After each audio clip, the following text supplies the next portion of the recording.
Upside wins championships.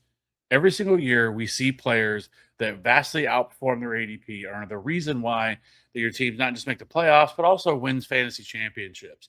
That's what you should always be shooting for every single time that you go into a draft. Players like JSN last year, players like Javonte Williams, who was drafted in the 10th round, even someone like James Cook, who was drafted in the second or third round of fantasy drafts last year are reasons why people win their fantasy championships every single year. Even at quarterback, that's why we have late round quarterback strategy like Drake May and Dak Prescott last year, who vastly outperformed their ADPs.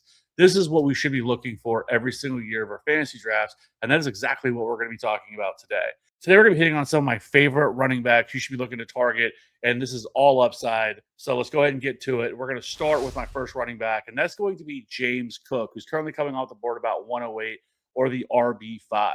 James Cook has improved every single season he's been in the league. Last year, he led the league in rushing and ranked inside the top five in touchdowns. 2025 was his best season, scoring 17.8 PPR points per game or the RB6. Now, this was the first season he's actually surpassed 300 touches, and yet his efficiency didn't drop at all. In fact, it improved. His 5.3 yards per carry was the highest mark since 2022. Despite the heavier workload, he still finished 13th in yards after contact per attempt, fifth in explosive run rate, and fifth in yards per touch.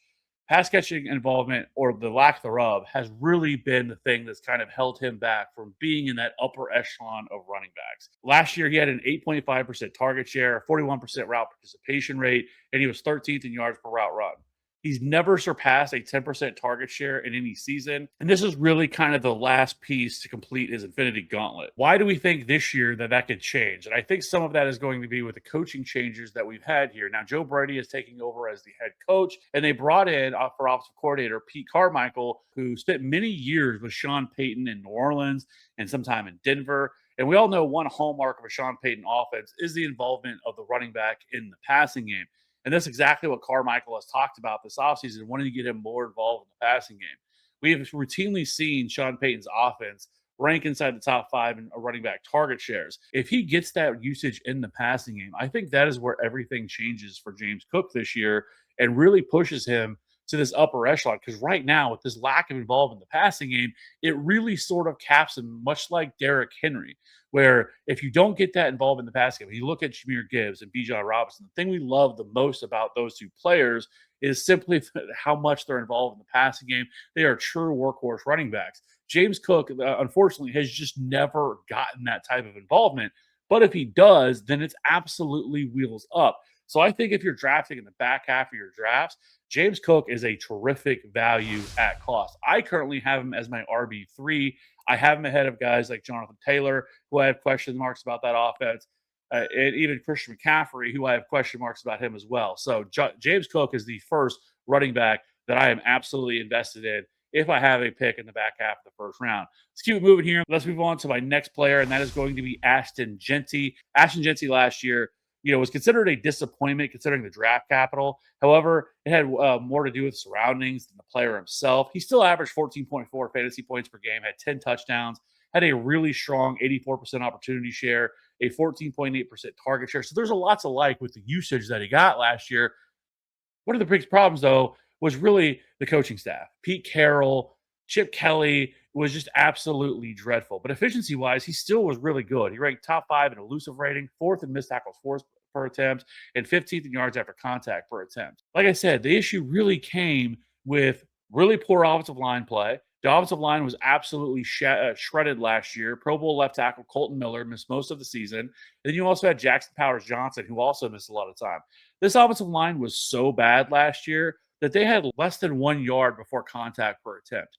So literally, he never had an opportunity to really get any lanes or get things going. So it was actually pretty impressive that he was able to produce at the level he was last year, considering how bad this offensive line was. Now, this year, obviously, we have Colton Miller is healthy, Jackson Powers-Johnson, but then you also have the huge offseason signing of center Tyler Lindenbaum that came over from Baltimore. He is one of the best centers in the league. This is going to be a significant improvement to this offensive line. I don't think this offensive line is going to be some sort of top 10 unit this year, but I definitely think it can be at least middle of the road. So I do like that. But the biggest thing that's happened with this offense this offseason is Clint Kubiak is now coming over and is now the head coach for this team. And so I think this is going to be a perfect fit with his outside zone scheme that he runs.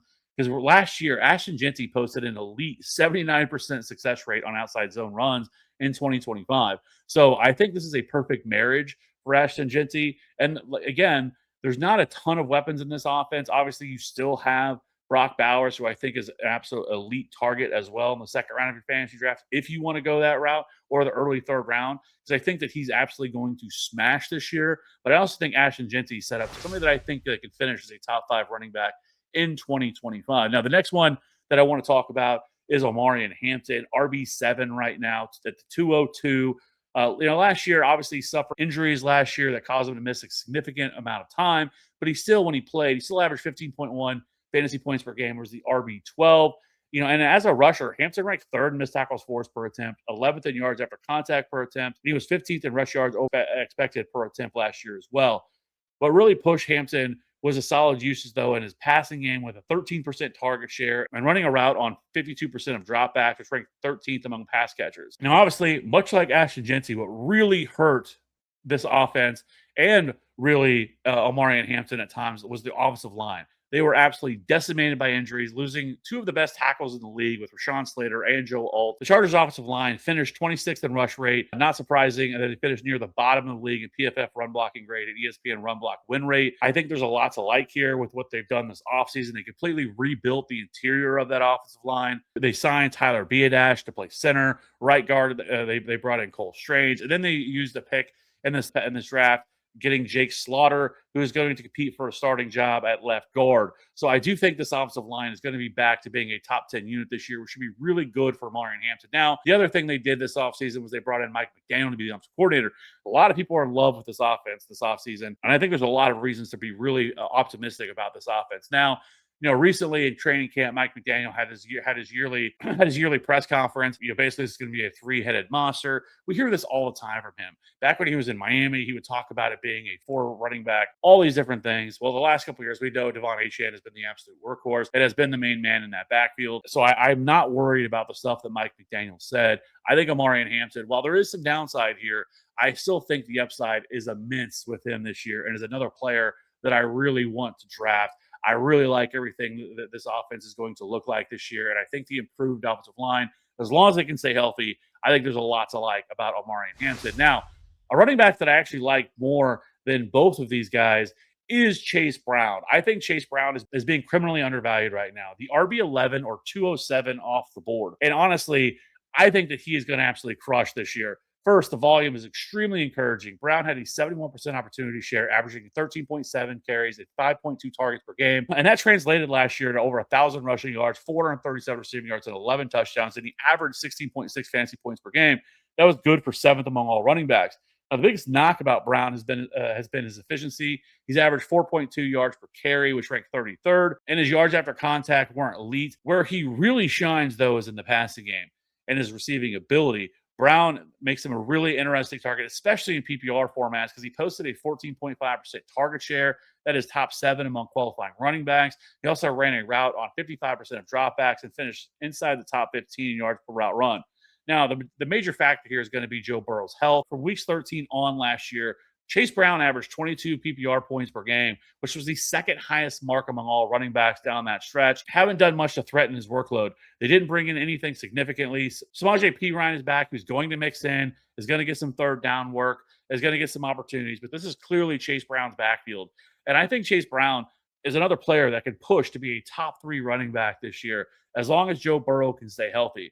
As long as that happens, I think he's in a great spot. Now, the other thing to mention, though, is Joe Flacco is back. So if Joe Burrow were to miss some times, I don't think it's the absolute end of the world like we saw at the beginning of last year until they brought Joe Flacco back in. So really love Chase Brown. Lastly, for the running back going in this range, I want to talk about Kenneth Walker. Now, I think Kenneth Walker does have a really high ceiling, but I think there's some things that people aren't factoring in that needs to be talked about. Now, he signed with Kansas City over the offseason on a 3-year, $43 million deal, $28 million guaranteed. Now, can he carve out a workhorse role? He's never had more than 230 carries in a season. He's only played more than 60% of the snaps once in his 4-year career so far. Now, it should be noted prior to Kubiak showing up, the Seahawks offense was very pass heavy, and they ranked top 10 in pass rate in all 3 seasons prior to last season. Now, one thing that he brings that the Chiefs offense has absolutely missed is explosiveness.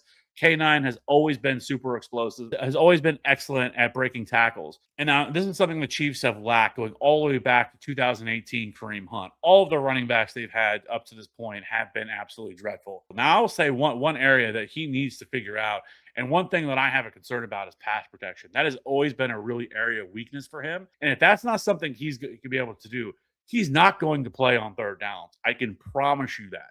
You will see Amari DiMercado come in obvious pass situations and third down situations. So that's been one of the things that I think a lot of people have talked about, that how he's going to be this true 3-down workhorse back and that they're going to run the offense. And there's a lot of fantasy people out there that I absolutely respect that have talked about this and said that they think the offense is going to run through Kenneth Walker. And I will hard push back on that. We have never seen the Chiefs in Mahomes era ever be a run first offense ever.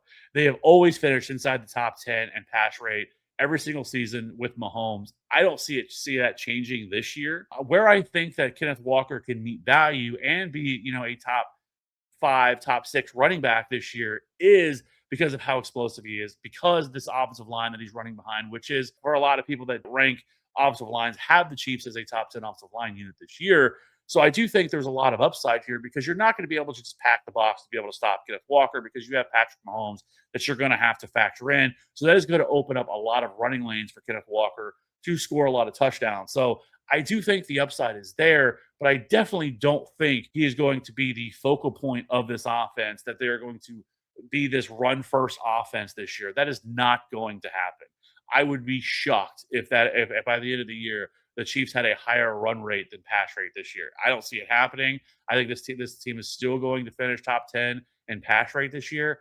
I just think all the other things, how explosive he is, and the other factors for this offense is what's going to make him and what is going to allow him to hit that ceiling. Keep moving here. Let's talk about one of my favorite running backs that is going outside of the top 12 that I think is absolute blasphemy, that he is going at RB 17.